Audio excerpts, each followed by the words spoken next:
नमस्कार दोस्तों। देखिए दोस्तों, ब्रिक्स की अभी समिट चल रही है कजान रसिया के अंदर और नरेंद्र मोदी वहां पहुंच चुके हैं। और आपको बताऊं, नरेंद्र मोदी ने बायलैटरल टॉक्स भी किए हैं रसिया के प्रेसिडेंट के साथ। और कुछ इंपॉर्टेंट टॉपिक्स हैं, उनको हम लोग कवर करेंगे। आपको समझ में आएगा, पूरा वीडियो ध्यान से देखिएगा।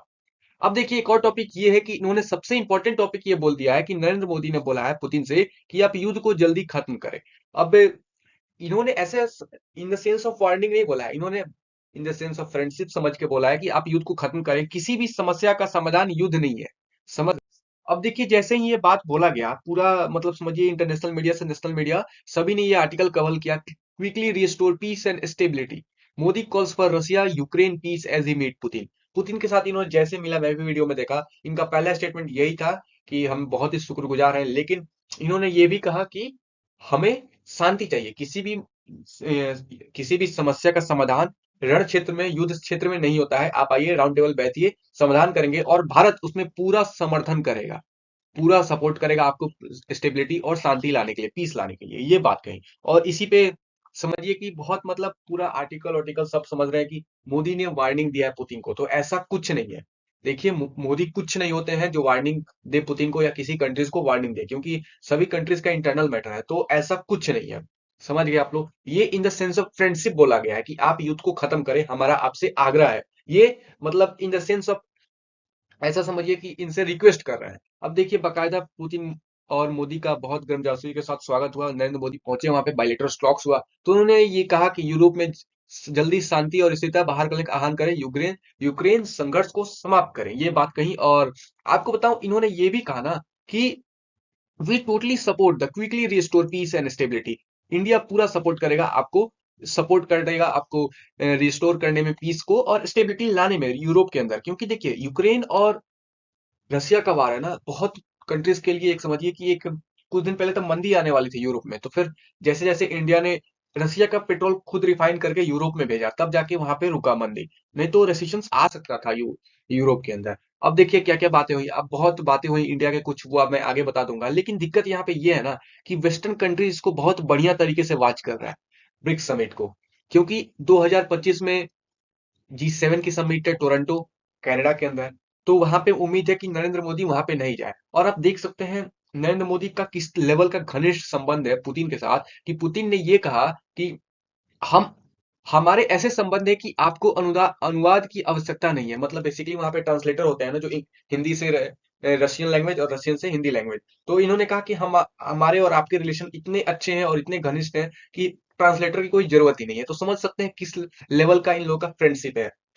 पुतिन ने यह भी कहा कि हम इंडिया के बातों को सपोर्ट करते हैं। इंडिया हमेशा शांति का सपोर्ट करता है और India privilege static partnership and वो इन बिल्ट टाइट्स फ्यूचर। मतलब इन्होंने ये भी कहा कि हम आगे भी अपनी ट्रेड्स को, अपनी रिलेशंस को आगे भी बढ़ा के रखेंगे। ठीक है आप लोग। अब देखिए क्या क्या बातें हुई, वो मैं आपको बता देता हूँ।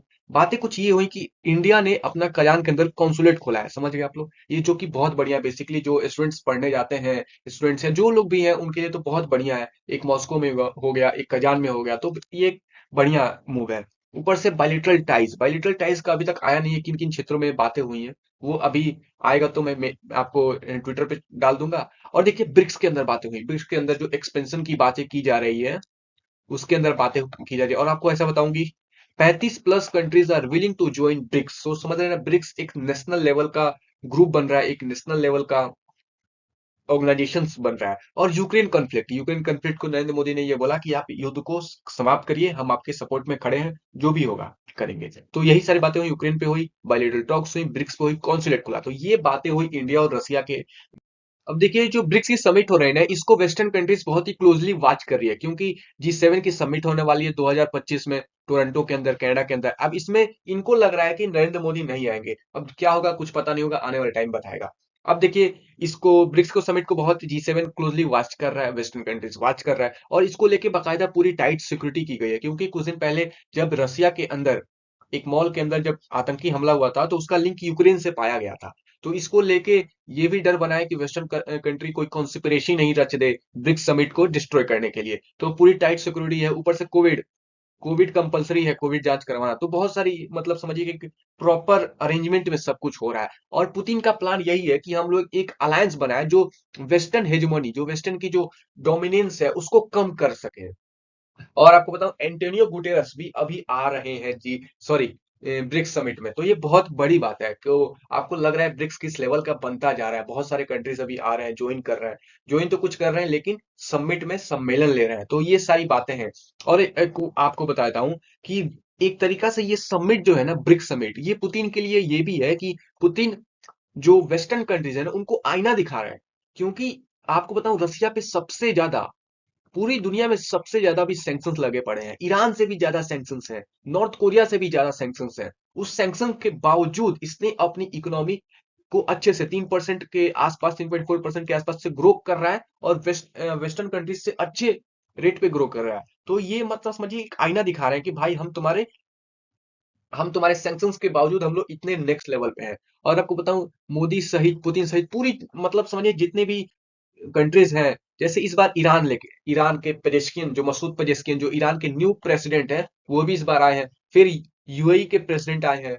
तो बहुत कंट्रीज, मैक्सिमम आपको बताऊं पैलेस्टीन के प्रेसिडेंट जो आए हैं। तो इस बार जो है ना, ऐसा टारगेट किया गया है कि जो भी एशिया की और मैक्सिमम, जैसे इस बार श्रीलंका विजिट कर रहा है, इजिप्ट विजिट कर रहा है, तो बहुत सारी कंट्रीज इस बार विजिट कर रही हैं। और ऐसा बताया गया है कि जो भी मिडिल ईस्ट की कंट्रीज हैं उनको भी स्पेशली ध्यान दिया गया है। और बाकायदा उसके बाद फोटो शूट हुआ। ये फोटो देखिए आप, यहाँ पे लूना डिसिल्वा, ब्राजील के president, China, south Africa, India, और यहाँ पे ये फॉरेन मिनिस्टर सरगेई लावरोव। अब देखिए एक और फोटो सामने आती है, और इस फोटो को देख के तो वेस्टर्न कंट्रीज को समझिए आग बबूला हो गए हैं इनके। क्योंकि ब्रिक्स में जिस तरह से मोदी का समिट रहा, जिस तरह से डे रहा, फिर आज भी उसी तरह डे होगा। तो मतलब जिस लेवल का अरेंजमेंट और जिस लेवल का स्वागत इंडिया का दिया जा रहा है, इंडिया को उस लेवल का दर्जा दिया जा रहा है, जिससे सो रिस्पेक्ट किया जा रहा है, तो उसको देख के वेस्ट अभी घबराया हुआ होगा। अब एक और फोटो आती है, उससे वेस्ट और घबरा जाएगा। घबरा ये जाएगा कि ईरान के न्यू प्रेसिडेंट मसूद पेजेस्कियन है, इनके साथ और नरेंद्र मोदी के साथ बायलैटरल मीटिंग्स हुई। तो क्या क्या मीटिंग्स हुई, अफगानिस्तान के बारे में बात हुई, जो हमारा तालिबान कैसे रूल कर रहा है उसके बारे में बातें हुई। फिर ओल्ड इंडिया ने ये श्योर किया कि हमारे आपके साथ रिश्ते बहुत अच्छे हैं, और आज तो रिश्ते नहीं है, बहुत पुराने हैं, मेसोपोटामिया सिविलाइजेशन के समय से है। तो ऐसा नहीं है कि हम आपका साथ छोड़ने वाले हैं। और फिर नरेंद्र मोदी ने ये भी कहा कि जो मिडिल ईस्ट में जिस तरह से वार चल रहा है उस पे हमें बहुत ही खेद है, और इस वार को मतलब थोड़ा कम करना चाहिए। क्योंकि हाँ, अगर ये वार ईरान और इसराइल के बीच में होता है ना, तो ये वार वर्ल्ड वॉर 3 का ही रूप ना ले ले, समझ रहे हैं ना। ये भी डर रहता है। और जैसे ही वार स्टार्ट होता है ना, किसी भी कंट्रीज का समझिए इकोनॉमी से लेके सब कुछ डाउनफॉल में चला जाता है। ऊपर से सबसे इंपॉर्टेंट हमारा चाबहार पोर्ट को लेकर बातें हुई। ये चाबहार पोर्ट समझिए एक बहुत ही बड़ा स्ट्रेटेजिक लोकेशन है, काउंटर करने के लिए चाइना पाकिस्तान को। तो ये चाबहार पोर्ट सबसे इंपॉर्टेंट है। ये किसी टॉपिक को छोड़ दीजिए, ईरान के साथ अपने रिश्ते खत्म कर दीजिए, लेकिन आपका चाबहार पोर्ट बहुत इंपॉर्टेंट है। उसके बाद ये सारी हुई, फोटो शूट हुआ, सभी लोग चले गए, फिर खाना हुआ, मीटिंग दे दे सर, खाने का यहाँ देख सकते हैं, डिनर हुआ बाकायदा। नरेंद्र मोदी और पीएम को देख सकते हैं। फिर यहाँ पे चाइना, शी जिनपिंग, पुतिन और नरेंद्र मोदी। अब तो ये मतलब आज का डे तो खत्म हो गया, कल का डे तो खत्म हो गया। अब आज का देख लेते हैं, आज क्या क्या होगा। ये होगा हमारा ग्रुप का फोटो होगा, ग्रुप फोटो होगा, ब्रिक्स के हेड ऑफ डेलीगेशंस के जो भी पीएम और प्रेसिडेंट होते हैं उनका फोटो शूट होगा। फिर रिस्ट्रिक्टेड फॉर्मेट मीटिंग होगा, 16 ब्रिक्स समिट का ये मीटिंग होगा। फिर एक्सटेंडेड फॉर्मेट मीटिंग होगा, ये मीटिंग होगा, फिर एक्सटेंडेड होगा, बीच में गैप लगेगा थोड़ा देर, उसके बाद मीटिंग होगा। और ऑफिशियल्स मीटिंग सेरेमनी, सभी एक दूसरे डेलीगेशंस एक दूसरे से मिलेंगे, और गला रिसेप्शन होगा, उसके बाद से एंड हो जाएगा। तो ये है आज का शेड्यूल सभी ब्रिक्स मेंबर का। कल का दे तो बीत गया। उम्मीद है ये सारा वीडियो आपको समझ में आएगा। समझ में तो शेयर कर दें और सब्सक्राइब कर दें। जय हिंद।